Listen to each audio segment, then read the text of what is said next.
नमस्कार योगी, हरिओम. मी पूर्णिमा.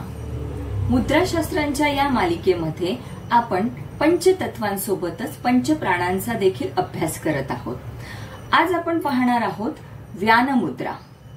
व्यान ही अशी प्राणशक्ती आहे किंवा व्यान ही अशी जीवनशक्ती आहे जी सर्व प्राणांना बांधून ठेवण्याचं किंवा त्यांच्यामध्ये समन्वय साधण्याचं काम करते. म्हणजे काय तर डोक्यापासून आपल्या गळ्यापर्यंत उदान हा प्राण कार्यरत असतो. गळ्यापासून छातीपर्यंत प्राण ही जीवनशक्ती कार्यरत असते. छातीपासून नाभीपर्यंत समान हा प्राण कार्यरत असतो. नाभीपासून खाली अपान हा प्राण कार्यरत असतो. प्रत्येक प्राण हा आपापल्या प्रत्येक प्रदेशात किंवा प्रत्येक भागामध्ये आपापल्या कार्यक्षमतेप्रमाणे कार्यक्षम असतो. या सर्वांना एकत्रितपणे बांधून ठेवण्याचं, त्यांच्यामध्ये कोऑर्डिनेशन करण्याचं किंवा त्यांना सुसूत्रपणे किंवा सुव्यवस्थितपणे कार्यरत ठेवण्याचं काम हा व्यान हा प्राण करत असतो. असा हा प्राण आपल्या संपूर्ण 4 प्राणांना सुसूत्रितपणे किंवा सुव्यवस्थितपणे चालवण्याचं किंवा त्यांची कार्यक्षमता वाढवण्याचं काम व्यान हा प्राण करत असतो. चला तर मग पाहूया ही व्यानमुद्रा कशा प्रकारे करायची. यामध्ये पुन्हा तर्जनी म्हणजे आपलं पहिलं बोट आणि मध्यमा यांची अग्र आपल्या अंगठ्याच्या अग्राला जुळवायची आहे. म्हणजेच वायू आणि आकाश यांना अग्नीच्या टोकाला जुळवायचं आहे अशा प्रकारे. आणि बाकीची 2 बोट म्हणजेच आपली अनामिका आणि करंगळी आपल्याला सरळ ठेवायची आहे आणि दोन्ही हात आपल्या गुडघ्यांवर येणार आहेत. अशा प्रकारे आपल्याला ही मुद्रा व्यानमुद्रा करायची आहे. आता ही व्यानमुद्रा कोणकोणत्या दोषांसाठी उपयुक्त आहे ते पाहूया.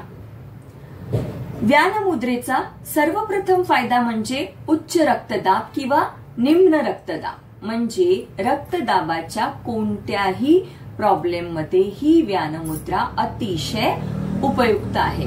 म्हणजे मग तो वाढलेला रक्तदाब असू दे किंवा कमी झालेला, त्यालाच आपण हाय बीपी किंवा लो बीपी असंही म्हणतो. मग या रक्तदाबाला नियंत्रित करण्याचं काम हा व्यान हा प्राण किंवा व्यानमुद्रा करत असतो.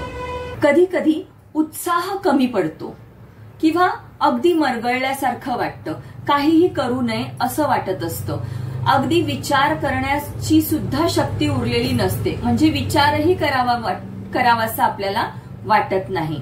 अशा वेळेस ही आलेली मरगळ किंवा ही आपल्याला आलेल्या अकार्यक्षमता याला दूर करण्यासाठी किंवा याची कार्यक्षमता वाढवण्यासाठी आपल्या शरीराला मनाला उत्साह देण्यासाठी सुद्धा ही व्यानमुद्रा पुन्हा उपयुक्त ठरणार आहे.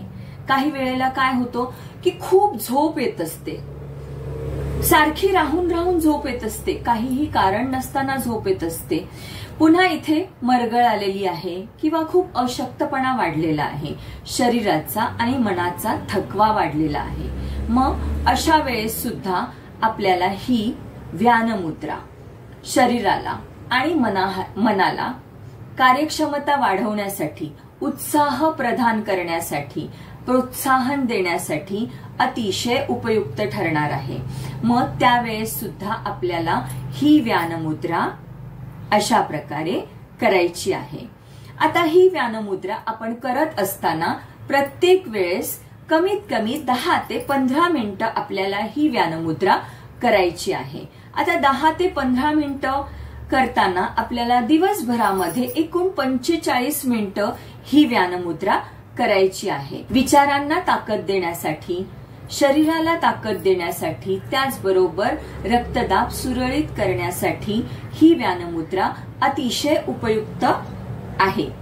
तर अशी ही व्यायाममुद्रा दिवसातून कमीत कमी आपल्याला 10 ते 15 मिनिटं दररोज करायची आहे, सातत्याने करायची आहे. आता ही व्यायाममुद्रा जेव्हा आपण करणार आहोत किंवा कोणतीही मुद्रा आपण कमीत कमी 10 ते 15 मिनिटं असं दिवसातून 45 मिनिटं करायची आहे. ज्याप्रमाणे आपल्या शरीरामध्ये कोणत्याही ठिकाणी अडसर आहे, विचारांमध्ये, मनामध्ये किंवा शारीरिक आणि मानसिक कोणत्याही आजारासाठी, जे मी आता तुम्हाला सांगितले त्या आजारासाठी तुम्ही ही व्यायाममुद्रा करू शकता. या आजारांमध्ये जसा जसा तुमचा अडसर कमी होणार आहे तसं आपले आजार सुद्धा कमी व्हायला मदत होणार आहे. अशी ही व्यायाममुद्रा दररोज सातत्याने करा आणि आलेले रिझल्ट मला नक्की शेअर करायला विसरू नका. मी आपल्या कमेंटची वाट पाहत आहे. आजचा व्हिडिओ आपल्याला कसा वाटला हेही सांगायला विसरू नका योगी. चला तर मग भेटूया आपल्या पुढल्या व्हिडिओमध्ये. तोपर्यंत हरिओम.